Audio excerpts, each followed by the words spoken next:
Hello friends, आपल्या सर्वांची आवडती मालिका हळद रुसली कुंकू हसलं या मालिकेच्या आजच्या मंगळवार 26 मेच्या एपिसोडमध्ये एकानंतर एक जबरदस्त ट्विस्ट आले आहेत. मग नेमकं घडलंय तरी काय?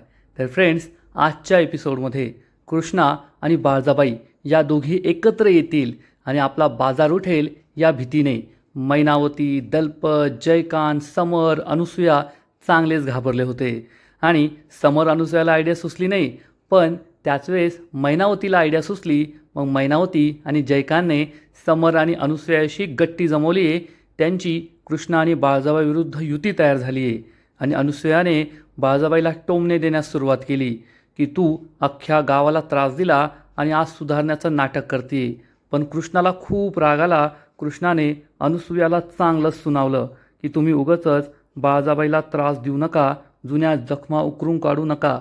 आणि त्यामुळे अनुसूया खूप चिडली की या बाळजाबाईसाठी कृष्णा मला सुनावतीये. मग हे सगळं नेमकं घडलं तरी कसं, हे जाणून घेण्यासाठी हा व्हिडिओ शेवटपर्यंत नक्की पहा. फ्रेंड्स, आजच्या एपिसोडच्या सुरुवातीलाच जयकांत हा मैनावती आणि दलपतला म्हणतो, त्या कृष्णा आणि बाळजाबाईला मी एकत्र येऊ देणार नाही. आताच मी जागेवर बोट आणि कार्यक्रम करून येतो, असं म्हणून दलपत आणि मैनावतीला सुनावून जयकांत जाऊ लागतो. तर मैनावती त्याला जोरात धक्का देऊन सोफ्यावर आपटते आणि म्हणते, ए जयकांत, जास्त शहाणपणा करू नको. दारूची बाटली उघडली, ग्लासात ओतली आणि ग्लास तोंडाला लावला, एवढं सोपं नाही आहे ते. जर त्या बाळजाला कळलं ना आपण तिच्या विरोधात काही करतोय, तर एका क्षणात आपल्याला घराच्या बाहेर काढील आणि रस्त्यावर भीक मागावी लागेल आपल्याला. त्यामुळे आपल्याला असं काहीतरी करावं लागेल ज्यामुळे सापसुद्धा मरेल आणि काठीचा आवाजसुद्धा येणार नाही. दलपत विचारतो, पण नेमकं काय करायचं आहे? तर मैनावती चिडून म्हणते, सगळ्यात आधी तर तुम्ही तोंड बंद करा. सगळं तुमच्यामुळेच झालं आहे. आयुष्यभर त्या बाळजाबाईची हुजरेगिरी केली आणि आता कालसुद्धा त्या कृष्णाची फाईल त्या बाळजाबाईला आणून दिली नसती तर त्या दोघींची गाळाभेट झालीच नसती. तुमच्यामुळे हे सगळं होतं आहे. दलपत म्हणतो, पण मी. मैनावती चिडून म्हणते, गप बसा म्हटलं ना. माझ्याकडे ना एक प्लॅन आहे. त्या प्लॅननुसार वागलं तर सगळं काही ठीक होईल. असं म्हणून मैनावती आपला सगळा प्लॅन या दोघांना सांगते. त्यामुळे दोघेही खुश होतात. तर इकडे समर आणि अनुसूया या दोघांनासुद्धा टेन्शन असतं. समर म्हणतो, आता काय करायचं हाय? मला तर कायच कळत नाही. तूच सांग आता काय करायला पाहिजे. तर अनुसूया त्याला समजावून सांगते, सगळ्यात आधी तर त्या कृष्णा आणि बाळजाबाईला एकमेकांपासून वेगळं करायचं. जर त्या दोघी एकत्र आल्या तर या घरातून आपला बाजार उठलाच म्हणून समज दोघी मिळून आपल्याला घराबाहेर हाकलतील. तर समर म्हणतो, त्या दोघींना एकत्र येऊच द्यायचं नाही. मग त्या कसा आपल्याला घराबाहेर काढतील? अनुसूया म्हणते, त्यासाठीच काहीतरी आयडिया शोधून काढायला पाहिजे. आणि मग हे दोघे काय आयडिया करता येईल याचा विचार करतात. इकडे बाळजाबाई किराणा दुकानदाराला कॉल करते आणि गाव जीवनासाठी ज्या काही वस्तू लागणार आहे त्या सगळ्या मागून घेते. गूळ पाठव, बाजरी पाठव, गहू पाठव, तांदूळ पाठव, हे सगळं ती या दुकानदाराला सांगत असते आणि ठणकावून सांगते, एकही वस्तू कमी यायला नको, नाहीतर तुझी गाठ बाळजाबाईशी आहे हे लक्षात ठेव. आणि तेवढ्यात मैनावती तेथे येते आणि म्हणते, अरे रे बाळजाबाई, काय होत्या तुम्ही काय झाल्या तुम्ही? बाळजाबाईला काही कळतच नाही. बाळजाबाई विचारते, काय? तर मैनावती म्हणते, अहो बाळजाबाई, स्वतःला एकदा आरशात पहा. एक काळ असा होता की तुमच्या आवाजाने हा सगळा वाडा थरथर थरथर कापायचा आणि आज या वाड्यात तुम्ही कितीही बोलल्या तरी कोणी तुमचं ऐकून घेत नाही. काय करून घेतलंय तुम्ही हे स्वतःचं? हे चांगुलपणाचं भूत कुठून तुमच्या मानगुटीवर बसलंय ना, तेच कळायला मार्ग नाही आहे. बाळजाबाई, तुम्ही त्या कृष्णाच्या नादी लागलाय. सुधरा. जर तुम्ही त्या कृष्णाच्या मागे मागे असंच करत राहिला ना तर ती कृष्णा तुम्हाला खेळणं बनवेल तिच्या हातचं. तिने जेवढी चावी दिली तुम्ही तेवढंच नाचाल, एवढं लक्षात ठेवा. बाळजाबाई ही मैनावतीला समजावून सांगते. मैनावती, सत्तेच्या लालसेपोटी आपण आंधळ होतं. आपल्याला फक्त सत्ता लागत असते. लोकांवर हक्क गाजवायचा, त्यांना आपली कामं सांगायची, त्यांना त्रास द्यायचा, एवढंच आपल्याला कळत असतं. पण त्यामुळे आपण आपलं जीवन जगत नाही. आता मला कळलंय की मला आयुष्यात काय करायचं आहे. आयुष्याची एवढी वर्ष मी लोकांना त्रास देण्यात, त्यांच्यावर हुकूम गाजवण्यात वाया घालवली. पण आता लोकांना प्रेम कसं देता येईल, त्यांचं भलं कसं करता येईल आणि त्यातच खरं सुख आहे हे मला कळून चुकलं आहे.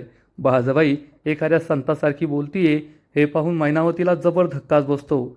मैनावती चिडून म्हणते, पण बाळजाबाई, त्या कृष्णाची लायकी नाही आहे तुमच्या शेजारी उभं राहण्याची. बाळजाबाई चिडून म्हणते, मैनावती, कृष्णाबद्दल एक सुद्धा वंगाळ शब्द मी ऐकून घ्यायची नाही. आणि कृष्णा काय आहे ना हे अजून तुला कळलं नाही आहे. आणि संसारात हे असं चालूच असतं. 4 दिवस सासूचे, 4 दिवस सुनेचे. आधी 4 दिवस माझे होते, आता हे 4 दिवस कृष्णाचे चालू आहेत. आणि कृष्णाच्या राज्यात मी खूप सुखी आहे, आनंदी आहे. आणि माझ्या संपूर्ण आयुष्यभर तिचं राज्य चाललं ना तरी मला चालणार आहे. तू सुद्धा हे लवकरच समजून घे, कृष्णाच्या बाजूने उभी राहा, नाहीतर तुझं खूप अवघड होणार आहे. हे ऐकून मैनावतीला जबर धक्काच बसतो. बाळजाबाई तेथून निघून जाते, पण मैनावतीला तिचं हे कोणतंच बोलणं आवडलेलंही नसतं आणि पटलेलंही नसतं. इकडे कृष्णा ही तिच्या बाच्या अस्थी घेऊन रूम बाहेर येते. तेवढ्यात बाळजाबाई तिच्यासमोर येते आणि कृष्णाला म्हणते, कृष्णे, मी ही लिस्ट तयार केली आहे, एकदा चेक करून पहा. कृष्णा ही सगळी लिस्ट वाचत असते. बाळजाबाई तिला विचारते, कृष्णे, तू आता शाळेत चालली आहेस, तुला लिहिता येतं, वाचता येतं, बरं वाटत असेल ना? कृष्णा हो म्हणते. बाळजाबाई विचारते, लिस्ट नीट चेक कर, काही राहिलं असेल तर सांग, मी मागून घेते. कृष्णा सांगते, नाही नाही, सगळं ठीक आहे, आणि वेळेवर काही राहिलं तर मागवता येईल ना? बाळजाबाई म्हणते, ठीक आहे, चालेल. कृष्णा विचारते, बाळजाबाई, पण आता आपल्याला एखादा आचारी पाहावा लागणार आहे. आता एवढं सगळं बनवायचं, मग आचारी लागेल ना? तर बाळजाबाई सांगते, तू नको त्याची काळजी करू, माझ्या ओळखीतले आचार्य आहे, मी त्यांना बोलून घेईल. तेवढ्यात कृष्णा म्हणते, नाहीतर नको, आचारी नका बोलू. आता माझ्या बासाठी मी गाव जेवण घालतीये, तर सगळं जेवण मीच बनवेल, माझ्या बालासुद्धा बरं वाटेल. तेवढ्यात दुष्यंत तेथे येतो आणि विचारतो, काय बोललीस कृष्णा? सगळं जेवण तू बनवणार आहे? एवढ्या गावाचं जेवण, एवढ्या माणसांचं?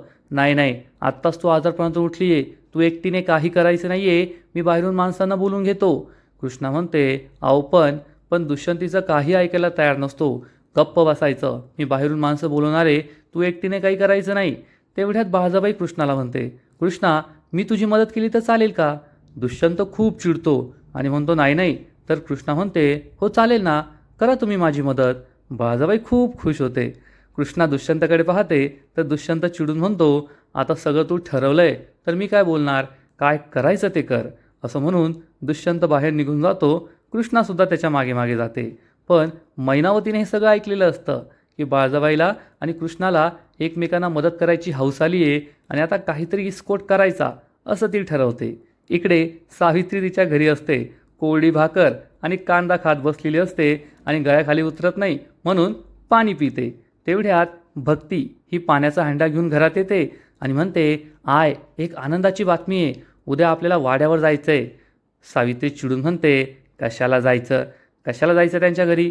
तर भक्ती सांगते, अगं बाई, गाव जेवण आहे, गाव जेवण. हे ऐकून सावित्रीला आश्चर्याचा धक्काच बसतो. सावित्री विचारते, गाव जेवण? तर भक्ती सांगते, वय, आपली जमीन आपल्याला परत मिळाली, आपल्या विहिरीला पाणी लागलं, म्हणून कृष्णा आहे ना गाव जेवण घालणारे. हे ऐकून सावित्री खूप खुश होते. वाड्यावर जेवण म्हणजे पंचपक्वान्नाचं जेवण. आणि सावित्री हातातलं ताट खाली ठेवून देते आणि तेथे काय काय खायला असेल याचा विचार करत असते. भक्ती म्हणते, आय, काय झालं, घे ना खाऊन. तर सावित्री म्हणते, नाही नाही, राहू दे राहू दे, मी आता काहीच खाणार नाही. आणि ना कधी आहे गाव जेवण? भक्ती सांगते, उद्याचे. सावित्री म्हणते, ठरलं तर मग आत्ता पण काही खायचं नाही, रात्री पण काही खायचं नाही, सकाळी पण काही खायचं नाही. आणि उद्या वाड्यावर गेल्यावर असा ताव मारायचा त्या जेवणावर की पुढील 7-8 दिवस आहे ना पोट असं पूर्ण भरलेलं पाहिजे. भक्ती हसू लागते. सावित्री म्हणते, अगं, वाड्यावरचं जेवण म्हणजे पंचपक्वान्नाचं जेवण. ते गुलाबजामुन, पुरणपोळी, त्यावर तुपाची धार, मग ती अशी दुधात बुडवून खायची. वा वा वा वा वा. सावित्री एकदम रसभरीत वर्णन करते या सगळ्या जेवणाचं आणि म्हणते, आज आहे ना मी काहीच जेवणार नाही, म्हणजे मला इतकी भूक लागन, इतकी भूक लागन की उद्या दुपारी तिथून जाऊन असा ताव मारता येईल जेवणावर. भक्तीला खूप राग येतो की आपली आई किती हावरट आहे. पण सावित्री मात्र हे पंचपक्वान्नाचं जेवण मी कधी खाते आणि कशी खाते या स्वप्नात रंगून गेलेली असते. खूप खुश असते. आणि इकडे मैनावतीने दलपत आणि जयकांतला सांगितलेलं असतं की आज कृष्णा आणि बाळजाबाई एकत्र जेवण करण्याच्या गोष्टी करत होत्या. दलपत म्हणतो, नाही नाही नाही, आपण हे होऊ देऊ शकत नाही. तर जयकांत म्हणतो, त्या दोघींनी एकत्र जेवण बनवलं आणि गाव जेवण घातलं ना, मग अख्ख्या गावात त्या दोघींचा उदो उदो होईल आणि त्या दोघी आणखीन एकमेकांच्या गळ्यात पडतील. त्या कृष्णाचा बाळजाबाईवर पूर्ण विश्वास बसेल. काहीतरी आयडिया शोधून काढावी लागेल. मैनावती आयडिया शोधण्याचा विचार करत असते. नेमकं काय करता येईल हाच प्रश्न तिच्या मनात असतो. आणि तेवढ्यात तिला एक आयडिया सुचते आणि ती उत्साहाने पुढे येते. तर तिला टेबलचा धक्का लागतो आणि दारूची बाटली खाली पडणार. इतक्यात जयकांत दारूची बाटली झेलतो आणि म्हणतो, ए मम्मी, काय करायली? महागातली दारू आहे, आता जमिनीला धन झाली असती. तर मैनावती चिडून म्हणते, अरे बेवड्या, ही दारू का तुला आयुष्यभर पुरणार आहे का? पण आता मी जे सांगणार आहे ना, त्याचा आयुष्यभर तुला फायदा होणार आहे. असं म्हणून मैनावती या दोघांना आपला प्लॅन सांगते. हा प्लॅन दलपत आणि जयकांतला खूप आवडतो. दलपत म्हणतो, अरे वा मैनावती, तुझं डोकं तर एकदम सुपरफास्ट ट्रेनसारखं चालायला लागलं आहे. आता आपल्या सगळं मनासारखं होणार. मैनावती, जयकांत, दलपत खूप खुश असतात. आणि इकडे कृष्ण आणि दुष्यंत कृष्णाच्या बाच्या अस्थि विसर्जनासाठी घराबाहेर पडलेले असतात, गाडीत असतात. कृष्णा खूप दुःखी असते. दुष्यंत विचारतो, काय झालं कृष्णा? आपण घरातून निघल्यापासून तू एक शब्दही बोललेली नाही आहे. कृष्णा सांगते, आज मला बाची खूप आठवण येते. आज बा जर आपल्या आत असताना तर किती चांगलं झालं असतं. कृष्णा इमोशनल होते. दुष्यंत तिला म्हणतो, कृष्णा शांत हो, जे काही होतंय ना ते चांगलंच होतंय आणि चांगलंच होत राहील. कृष्णा म्हणते, दुष्यंत सरकार, तुम्हाला माहिती आहे का, माझ्या बाचं स्वप्न होतं शेतामध्ये विहीर खणायची. त्यासाठी तो रात्रंदिवस मेहनत करायचा. कारण त्याला असं वाटायचं, एकदा का शेतात विहीर खणली आणि त्या विहिरीला पाणी लागलं की मग वर्षाचे 12 महिने वेगवेगळं पीक घेता येईल, त्यातून पैसा कमावता येईल, डोक्यावरचं कर्ज फेडता येईल, घरातील गरिबी दूर होईल, आपल्या सगळ्या मुलींना चांगलं आयुष्य देता येईल. आणि त्यासाठीच तो मेहनत करायचा. पण शेवटी तसं घडलंच नाही. जोपर्यंत तो जिवंत होता तोपर्यंत विहिरीला कधी पाझर फुटलाच नाही. आणि आज तो हे जग सोडून गेलाय. इतक्या वर्षानंतर विहिरीला पाझर फुटलाय. आमची जमीनसुद्धा आम्हाला परत मिळाली. आज हे सगळं पाहण्यासाठी तो हवा होता. हे ऐकून दुष्यंतसुद्धा इमोशनल होतो. तेव्हा कृष्णा ही दुष्यंतला विचारते, दुष्यंत सरकार, गरिबांबरोबर असंच का होतं? गरीब हा आयुष्यभर काय करता येईल, कसं करता येईल, गरिबीतून बाहेर कसं निघता येईल यासाठी प्रयत्न करत असतो. पण त्याची गरिबी ही कधी दूर होतच नाही. त्याला आयुष्यभर संकटांना तोंड द्यावं लागतं आणि एखाद्याच्या आयुष्यात मात्र लगेच सुख येतं. असं का होत असेल? दुष्यंत म्हणतो, आता काय बोलावं? आता प्रत्येकाच्या नशिबाचा हा भाग आहे, त्यामुळे आपण त्यात काहीच करू शकत नाही. विचार करून सुद्धा फायदा नाही आहे. कृष्णा म्हणते, ते सुद्धा तुम्ही बरोबरच बोलताय. आता पहा ना, मी सुद्धा माझ्या नशिबावर खूप नाराज होते. पण एक दिवस अचानक माझं नशीब बदललं. माझं लग्न तुमच्याशी झालं. तुम्ही माझ्या आयुष्यात आल्यापासून सगळंच काही बदलून गेलं आहे. दुष्यंत म्हणतो, खरं आहे. कृष्णा ही दुष्यंतला बाळजाबाईबद्दल सांगते. दुष्यंत सरकार, तुम्ही कितीही नाही म्हटला, तुमचा कितीही राग असताना, पण आपलं लग्न होण्यामध्ये बाळजाबाईचा मोठा हात आहे. मला मान्य आहे, त्यांनी एका वेगळ्या उद्देशाने आपलं लग्न लावून दिलं. पण शेवटी आपली गाठ ही पक्की बांधली गेली. आणि मग त्यानंतर जे काही झालं ते आपल्या सगळ्यांना माहिती आहे. म्हणूनच मला असं वाटतंय की तुम्ही बाळजाबाईला एक संधी द्यायला हवी. बाळजाबाई आता सुधारल्यात असं मला वाटतं. त्यांना एक संधी देऊन पाहायला काय हरकत आहे? दुष्यंत खूप चिडतो आणि म्हणतो, कृष्णा, माझा विश्वासच बसत नाहीये हे तू बोलतीये. खरं सांगायचं तर तू आता जे काही बोलली ना, तुझ्या बाची आत्महत्या, नंतर गावातील लोकांचा त्रास, या सगळ्याला आहे ना माझी आई बाळजाबाई जबाबदार आहे. जर बाळजाबाई तुमच्या आयुष्यात या गावात कधी आलीच नसती ना, तर कदाचित आत्ता तुझ्या हातामध्ये जो तुझ्या बाचा अस्थिकलश आहे ना तो नसता. तुझा बा आज जिवंत असता. तुझ्या बाने आत्महत्या केली त्याचं कारण म्हणजे बाळजाबाई. बाळजाबाईने त्यांचा जो काही छळ केला, कर्जासाठी जो काही त्रास दिला, म्हणून तुझ्या बाने आत्महत्या केली. आणि तू चक्क त्या बाळजाबाईलाच एक संधी द्यायला पाहिजे, तिला माफ करायला पाहिजे असं बोलतीये. माझा तर विश्वासच बसत नाहीये. कृष्णा दुष्यंतला म्हणते, दुष्यंत सरकार, तुम्ही जे काही बोलताय ना ते अगदी योग्य बोलताय. बाळजाबाईमुळेच हे सगळं झालंय. पण आज माझा बा जिवंत नाहीये, ते मी नाही बदलू शकत. पण बाळजाबाई तर आहेत ना, आणि त्यांनी केलेल्या पापाची शिक्षा त्यांना किती वेळेस द्यायची? कोर्ट असो, पोलीस असो, ते सुद्धा एका गुन्ह्याची शिक्षा फक्त एकदाच देतात, पुन्हा पुन्हा नाही देत. बाळजाबाईंना त्यांच्या गुन्ह्याची शिक्षा मिळाली आहे.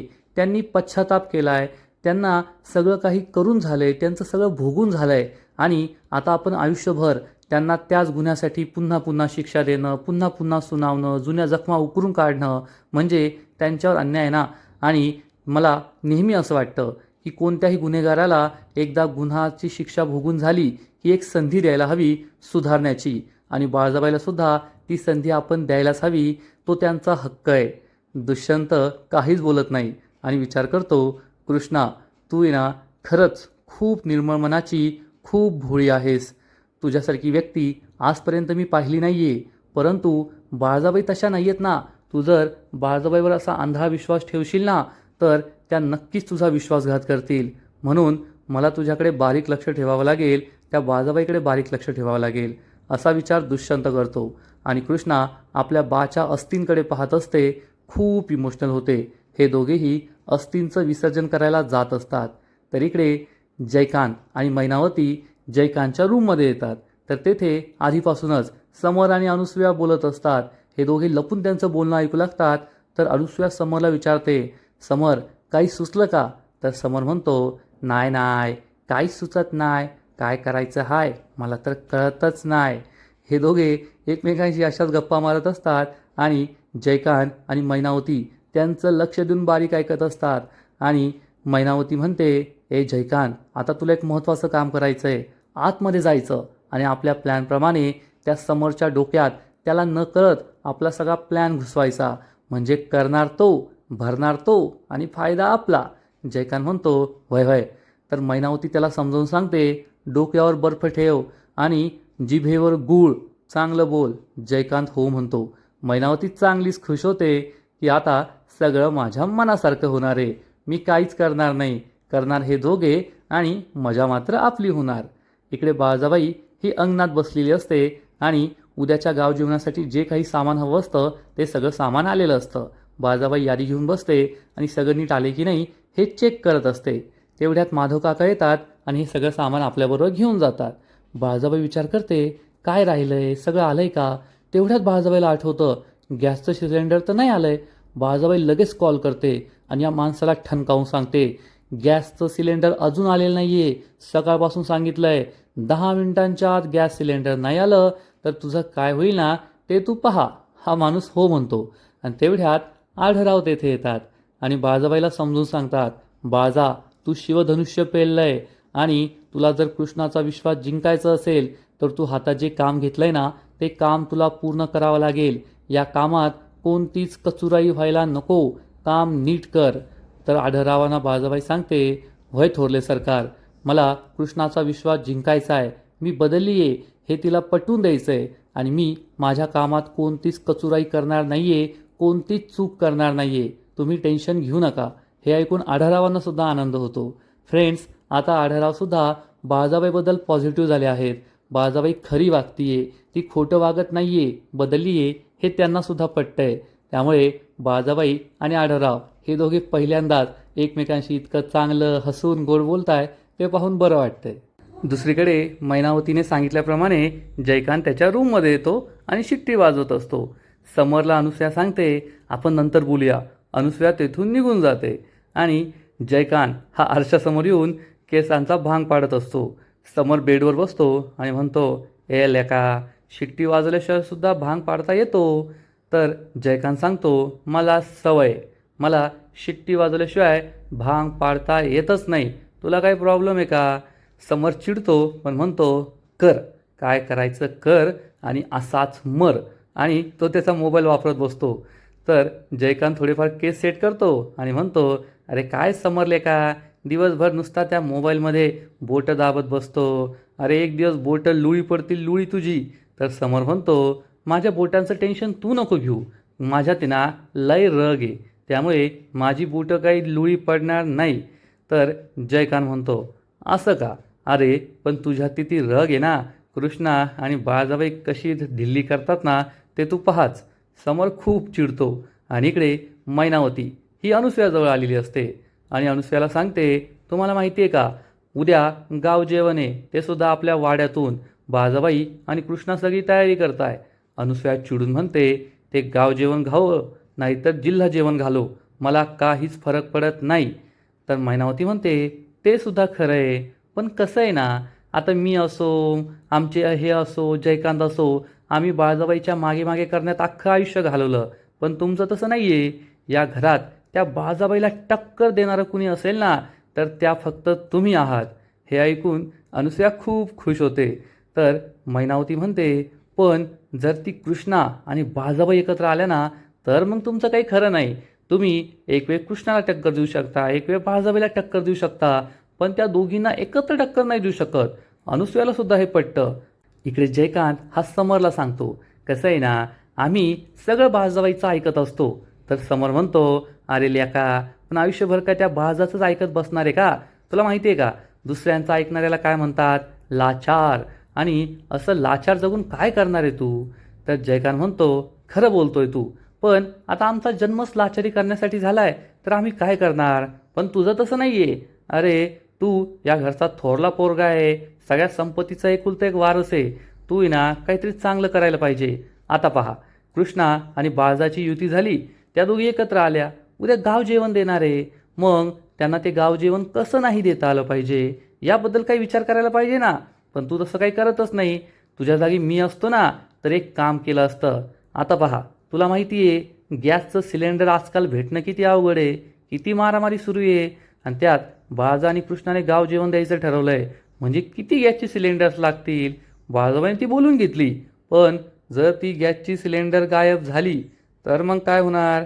अरे, गाव जेवणाचा सगळा फज्जा उडेल ना. पण ते मी नाही करू शकत, कारण शेवटी आम्ही बाळजाबाईच्या मागे पुढे करण्यातच आयुष्य घालवतोय. तू करू शकतो बाबा, पण तुझ्यात तेवढी हिंमत पाहिजे. असं म्हणून जयकांत समरला आयडिया देतो आणि तेथून निघून जातो. समर चांगलाच खुश होतो आणि म्हणतो, प्याताडे, पण डोकं चांगलं चालतं याचं. आय, तू आता काय टेन्शन घ्यायचं नाही. मला आयडिया सुचली हाय. आता उद्या त्या बाळजाबाईचा मी बाजार कसा उठवतो ना, ते तू पाहतच राय. असा विचार करून समर खूप खुश होतो. आणि इकडे मैनावती ही अनुसूयाला समजावून सांगते, कसं आहे ना अनुसूयाबाई, तुम्ही ना खूप हुशार आहे आणि माझ्याकडे ना तुमचं एवढं डोकंच नाही आहे. म्हणजे मला डोकं आहे, पण मी डोकेबाज नाही आहे ना. पण तुम्ही कशा डोकेबाज आहे, कावेबाज आहे. अनुसूया चिडून विचारते, हे काय बोलतेस तू? तर मैनावती म्हणते, अहो बरोबरच बोलतीये. जर मी तुमच्या जागी असते ना, तर मी काय केलं असतं माहिती आहे का?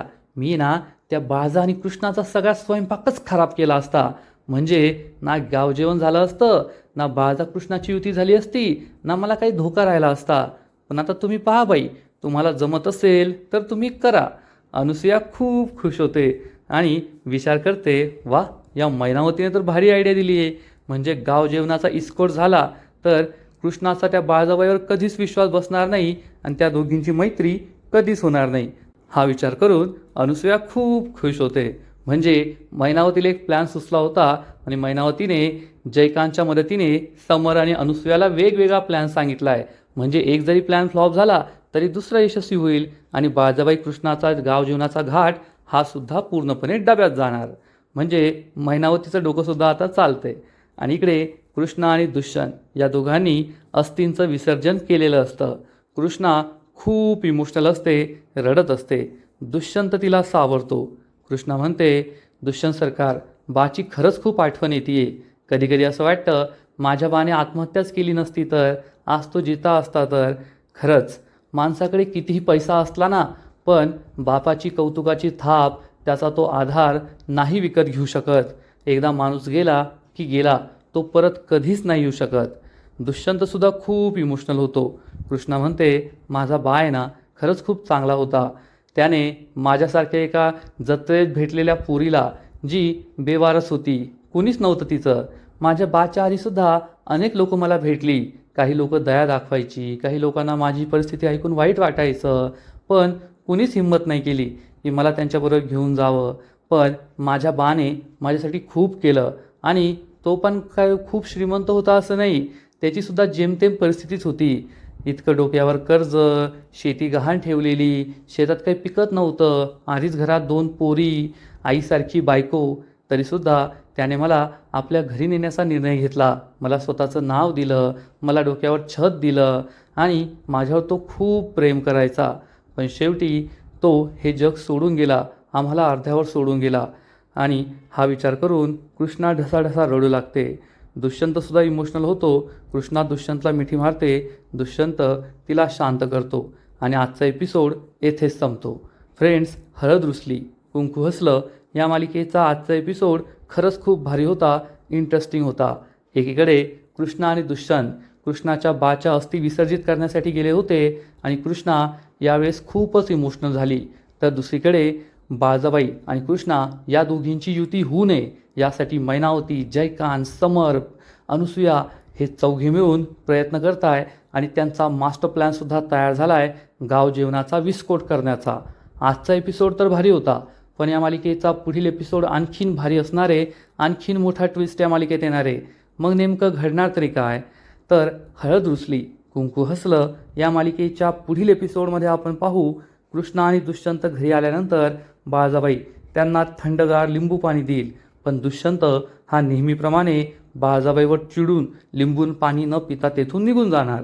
बाळजाबाईला खूप वाईट वाटेल आणि बाळजाबाई ही कृष्णाला म्हणेल, माझा लेकच माझ्यावर विश्वास ठेवत नाही आहे, मग बाकीचे कसे ठेवतील? दुष्यंतच्या मनातील माझ्याबद्दलचा राग कधी जाणार? आणि त्याच वेळेस अनुसूया तेथे येईल आणि बाळजाबाईला टोमणे देईल. सगळं करून भागली आणि आता देवभक्तीला लागली. आयुष्यभर गावातील लोकांना घरच्यांना त्रास दिला आणि आता 2 दिवसात चांगुलपणा दाखवून सगळे तुला माफ करतील असं तुला वाटतंय का बाळजा? बाळजाबाई काही बोलणार याआधी कृष्णाच अनुसूयाला सुनावेल, अनुसूया सासूबाई, मला हे बिलकुल आवडत नाही आहे. जर बाळजाबाई सुधारण्याचा प्रयत्न करताय तर तुम्ही पुन्हा पुन्हा जुन्या जखमा का उकरून काढताय? का त्यांना त्रास देताय? मला हे बिलकुल आवडत नाही आहे. मला घरात वाद नको आहे असं अनुसूयाला सुनावून कृष्णा आपल्या रूममध्ये निघून जाईल आणि मग बाळजाबाई अनुसूयाला सुनावणार, अजून तर कृष्णाला तुझं सत्य माहीत नाही आहे, तरी तुझे खरे रंगरूप तिला कळायला लागलेत. ज्या दिवशी मी तुझं खरं रूप तिला दाखवेल त्या दिवशी तुझं काय होईल हे लक्षात ठेव. त्यामुळे अनुसूया खूप चिडणार. त्या कृष्णाने बाळजाबाईसाठी मला सुनावलं हे तिला बिलकुल आवडलेलं नाही आहे. ती विचार करेल, तुम्ही दोघींनी माझा अपमान केला आहे, पण तुमच्या पुढ्यात काय वाढून ठेवलं आहे ना हे तुम्हाला माहीत नाही आहे. थांबा, आता लवकरच कळेल. असा विचार करून अनुसूया खुश होईल. मग खरंच अनुसूया, समर, बाळजाबाई आणि कृष्णाचं गाव जेवण बिघडू शकतील का? कृष्णा ही बाळजाबाईवर चिडणार का? तिचा बाळजाबाईवरचा विश्वास उडणार का? हे सगळं पाहणं खूप इंटरेस्टिंग आहे. तर फ्रेंड्स, तुम्हालासुद्धा हळद रुसली कुंकू हसलं ही मालिका आवडते का? नक्कीच कमेंट करून सांगा. आणि या मालिकेचे असेच नवीन नवीन एपिसोड, नवीन नवीन अपडेट सर्वात आधी पाहण्यासाठी व्हिडिओला लाईक करा, शेअर करा, चॅनलला सबस्क्राईब करून बेल आयकॉनवर क्लिक करा. म्हणजे या मालिकेचे नवीन नवीन एपिसोड तुम्हाला सर्वात आधी पाहायला मिळतील. खूप खूप खूप धन्यवाद.